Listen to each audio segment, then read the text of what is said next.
So Donald Trump was asked to clarify comments he made last week about the Presidential Medal of Freedom. The former president, of course, praised a wealthy donor whom he awarded the Presidential Medal of Freedom as having gotten the better award, his words, compared to the Medal of Honor, because those are recipients who often are shot several times or dead, as Donald Trump said. Here's what he said on Thursday, and then his response to an NBC affiliate on Saturday. I have to say, Miriam, I watched Sheldon sitting so proud in the White House when we gave Miriam the Presidential Medal of Freedom. That's the highest award you can get as a civilian. It's the equivalent of the Congressional Medal of Honor, but civilian version. It's actually much better because everyone gets the Congressional Medal of Honor. That's soldiers. They're either in very bad shape because they've been hit so many times by bullets, or they're dead. She gets it, and she's a healthy, beautiful woman. It's very... Clarify that, because many veterans are upset about that, including here in Pennsylvania. No, I didn't hear that. I only heard, when I say better, I would rather in a certain way get it, because people that get the Congressional Medal of Honor, which I've given to many, are often horribly wounded or dead. They're often dead. They get it posthumously. And when you get the Congressional Medal of Honor, I always consider that to be the ultimate, but it is a painful thing to get it. When you get the Presidential Medal of Freedom, it's usually for other things, like you've achieved great success in sports, or you've achieved great success someplace else. When you get the Medal of Honor, generally speaking, and I've met many of them, and I've seen the families of many of them, this is an incredible honor, but it was a statement that it's much more painful to get because they're oftentimes in very bad shape. I've seen them come up and they've suffered greatly, whereas the Presidential Medal of Freedom, to my knowledge, I don't think anybody suffered, other than they've worked hard and they've done great things. One's a military award, one's a civilian award, but sometimes very painful to get the other.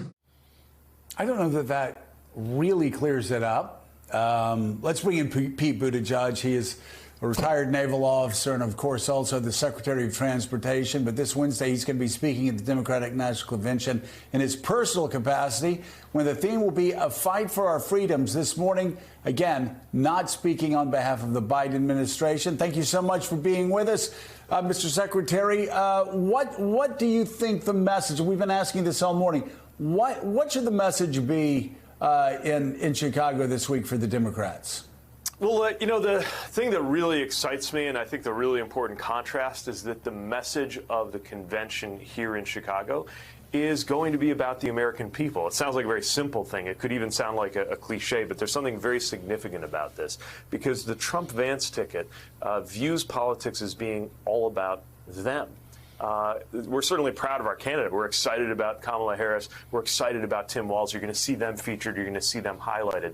But part of what's so important about them is they get that it's not about them. And so what you're going to see, I think, is a convention that highlights how when we use the tools of policy and politics and government the right way, it makes us better off in our lives. It makes life more affordable. It makes our communities stronger. It secures our freedoms. And I think that's what we're going to hear.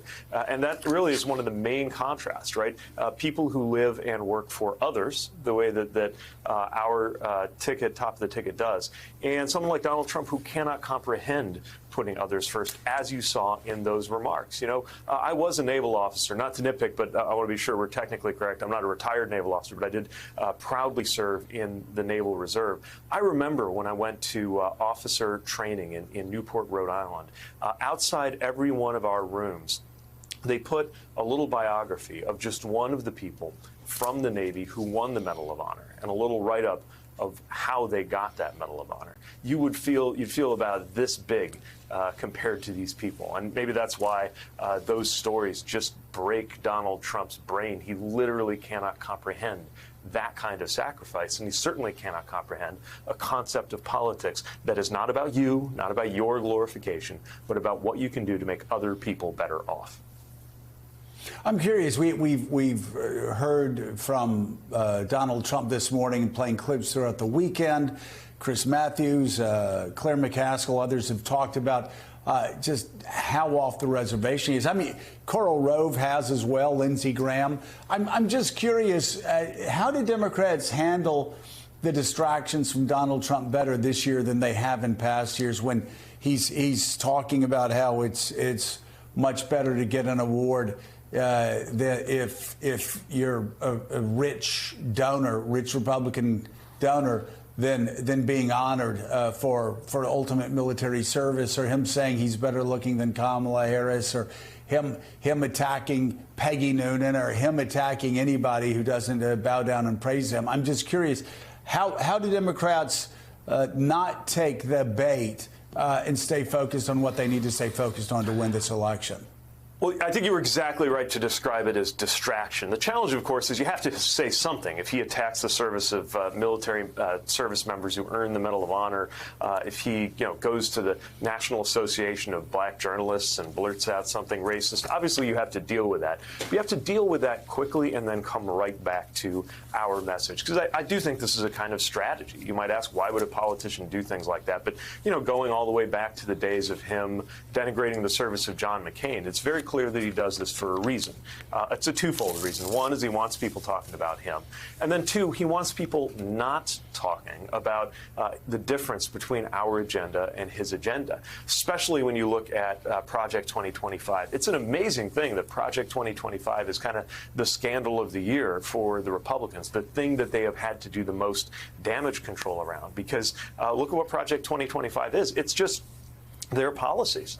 It's nothing but a write-up of what they plan to do. And they really don't want the American people focused on how Trump is about tax cuts for the rich and we're trying to make sure we have a fairer tax code, or how Donald Trump demolished the right to choose in this country, and how Kamala Harris will lead the work to restore that right to choose, or any other issue from climate to gun safety to education, you name it, where the American people strongly agree with us and strongly disagree with him. They don't want us talking about that. They don't want us talking about his record, results that even if you go by the measures that conservatives tend to pay the most attention to, like crime rates, that was worse under Donald Trump.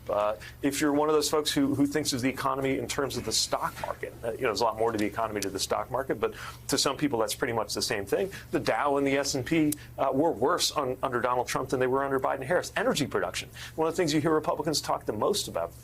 Domestic energy production is higher under Biden-Harris than it was under Trump. He can't afford for us to be talking about that, so every couple of days he's going to blurt out something outrageous so that we're talking about that instead.